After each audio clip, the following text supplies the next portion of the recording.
Hi everyone, my name is Xiao. Today I'm going to present you our paper from source to solution tackling packet losses in large-scale cloud gaming systematically and precisely. Our work comes from Tencent START Cloud Gaming, a production cloud gaming platform that operates in China.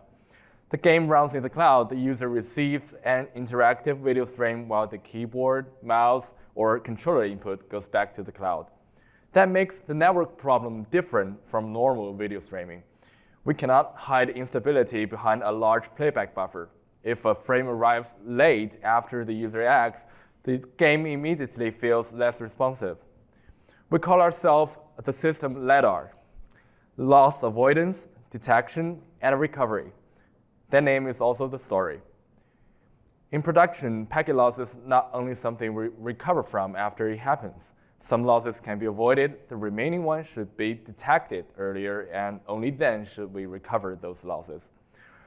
The talk has two parts. First, what our production measurements reveal about packet loss, and second, how those measurements lead to the design of LADR. The user doesn't experience packets. The user always experiences frames. A frame either arrives quickly enough to preserve interaction or it becomes part of a visible stall. Here, a frame delay of 100 milliseconds should be understood as a user experience threshold. Below it is still not equally good. Smaller frame delay is always better, as you know it, especially at the tail. But above 100 milliseconds, above this point, interaction quality starts to degrade visibly. As a result, we will use this metric to define users' tail experience. Among frames above 100 milliseconds, 66.2% are loss affected. Once loss enters the picture, recovery dominates the frame delay. 71.6% for wired lossy frames and 58.3% for Wi-Fi. So this is why we analyze loss at the frame level. A single packet loss can delay one frame, but the repair process can also hold back later frames and create a burst of visible damage, resulting in a series of loss-affected frames. So packet loss is not just a transport metric. It is a quality of experience problem. We can study where these losses come from because our production stack is measurable and, more importantly, replaceable end-to-end. That majorly includes four parts. First, transport protocol layer. We can choose freely between TCP and RUDP. RUDP is our reliable UDP path that mimics the kernel TCP stack on top of UDP. And second, congestion control algorithm. The algorithm always runs in the user space so that we can change the algorithm while keeping everything else the same. Third, loss detection, receiver side versus sender side. And fourth, recovery. We can compare different ways of recovery methods. For example, WebRTC, FEC, or hairpin-style recovery. Our stack lets us replace one part at a time on real traffic. It doesn't prove our design yet, but it can give us the measurement tool. The evidence covers about 200,000 hours of real user traffic across wired and Wi-Fi cloud gaming sessions. A common starting point for real-time transport is always WebRTC over UDP, with GCC, the Google Congestion Control Algorithm, and NAC feedback and FEC. In our production baseline, we already use Putica instead of GCC. Putica was published in NSDI 24 and is an ultra-low latency streaming congestion control algorithm aiming for near zero queuing, and it outperformed the other ultra-low latency baselines. So this is not a weak baseline story.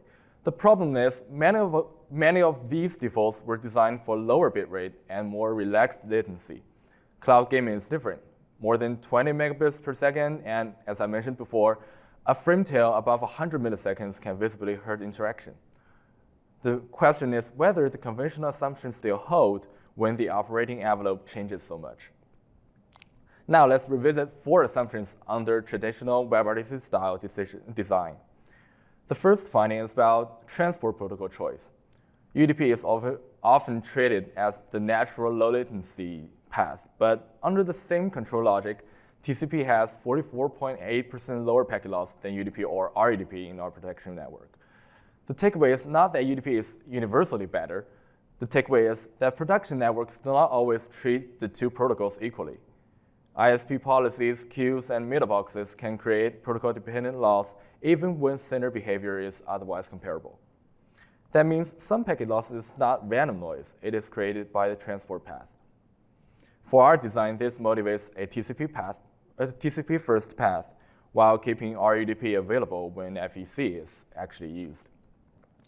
The second finding is about congestion. Putica is already designed for near zero queuing, but when we cap video bitrate to 2 megabits per second, packet loss drops by 39.4%. So this 2 megabits per second cap is not an operating target. It is just a diagnostic experiment. If reducing overload sharply reduces loss, then a large part of the loss surface is congestion related. The reason Putica can still miss it is shallow buffering.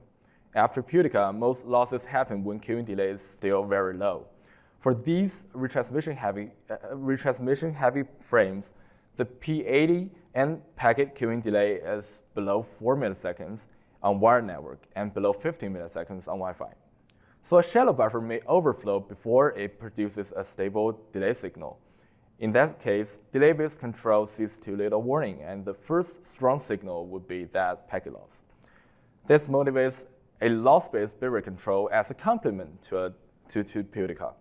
Putica remains a normal delay-based algorithm, while the loss-based CC algorithm steps in when loss itself becomes the clearer congestion signal. The third finding is loss detection. In WebRTC style NAC, the receiver observes a gap and asks for retransmission. That is simple, but it is receiver-centric and often late for tail cases. That is, when multiple round retransmissions happen. For interactive frames, late detection can turn a recoverable loss into a visible stall. We replace receiver-side NAC with sender-side STAC-based detection, and among all lossy frames, the ones above 100 milliseconds drop by 34.7%.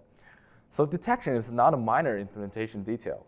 Earlier detection directly increases the time budget left for recovery, especially for tail packets and loss retransmissions.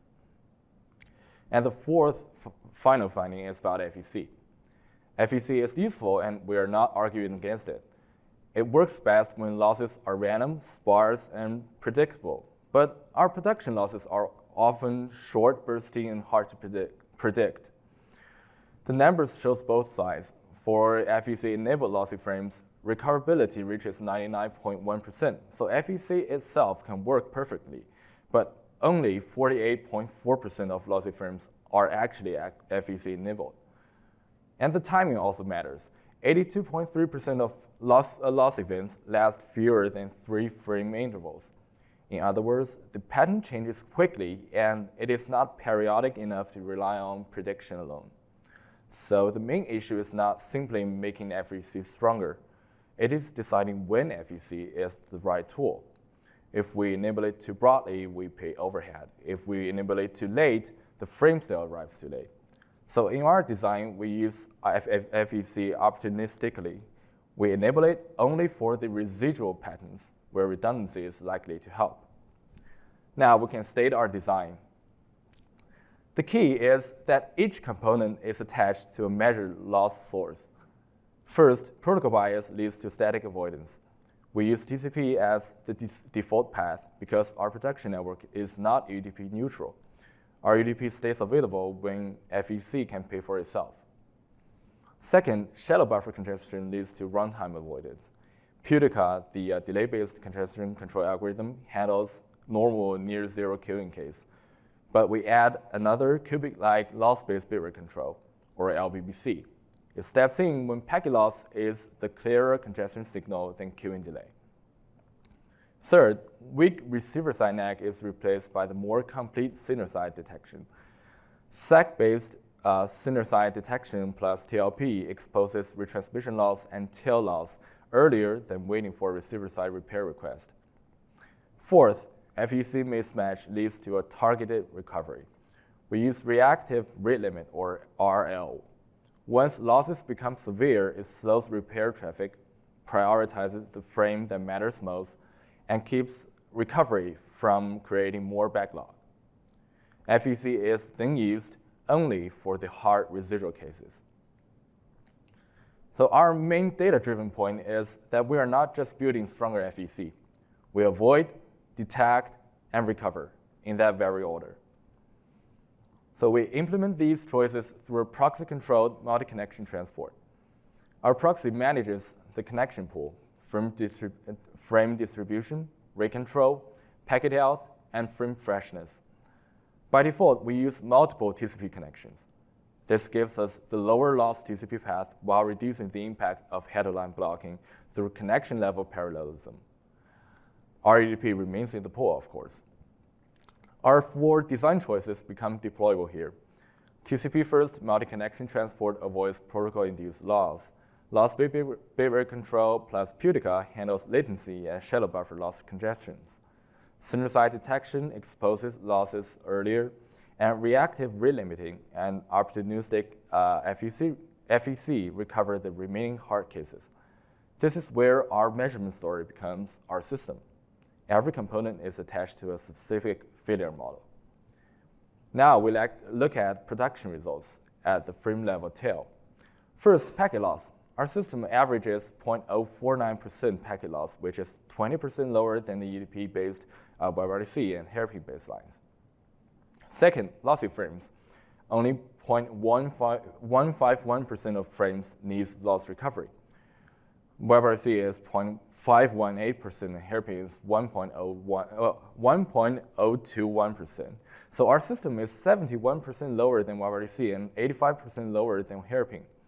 Less lossy frames means less recovery time, hence lower frame delay. Third, and most importantly, the tail. Frames above 100 milliseconds are 60% lower than WebRTC and 55% lower than hairpin. The key point is not the average alone. For cloud gaming, the tail is the user experience. That is why we report packet loss, but judge our system mainly by the frame delay tail. We break down where the gain comes from. Our default system has 0.192% frames above 100 milliseconds. Adding loss-based bitrate control reduces it to 0.185%, a 3.6% reduction from the default. This is the shallow buffer congestion piece. Adding reactive rate limit reduces it to 0.143%, a 25.5% reduction from the default. This is the severe loss pacing and repair priority piece. Our full system reaches 0.115%, a 40.1% reduction from the default. This is where opportunistic FEC helps on top of a cleaner upstream problem. Of course, there is an honest trade-off. Raw packet loss rises slightly from 0.039% to 0.049% after opportunistic UDP-based FEC. But at the tail, loss affected frames and tail frames still fall sharply. The breakdown matters because it shows the recovery succeeds after a system has reshaped the whole problem. So let me summarize our work. Our central message is that packet loss in cloud gaming is not just a recovery problem. It's a full pipeline system problem. First, avoid unnecessary loss. Choose the lower loss path and reduce shallow buffer congestion before it becomes visible. Second, detect the remaining loss earlier. If the detection happens late, the recovery budget is already gone. Third, recover selectively. Rate limiting and FEC are useful, but only after the upstream problem has been reshaped. That is why the order matters. Avoid first, detect earlier, and recover selectively. Let me close by placing our work in a broader START cloud gaming research timeline. Over the past few years, our production environment has exposed latency problems across the whole interactive loop. All of them have been published in NSDIs. AFR, adaptive frame rate, looks at the rendering and decoder side, where frame rate has to adapt to network fluctuation and decoder capacity. Hairpin looks at loss recovery, separating how we protect our original transmission and retransmissions. Augur looks at mobile multipath transport using cellular only when it meaningfully reduces the Wi-Fi stall. Pudica then looks at congestion control, aiming for near zero queuing while keeping utilization high. Blade looks to layer lower at Wi-Fi contention itself, where short packet delivery draws can create long tail latency. And in our LADR work, we look at packet loss from source to solution, avoid what should not be lost, detect the rest earlier, and recover selectively. Our common thread is production evidence. Find the latency source and then change the right layer. So here, I would like to thank the entire Tencent START cloud gaming team and the cooperation with these lovely authors and engineers.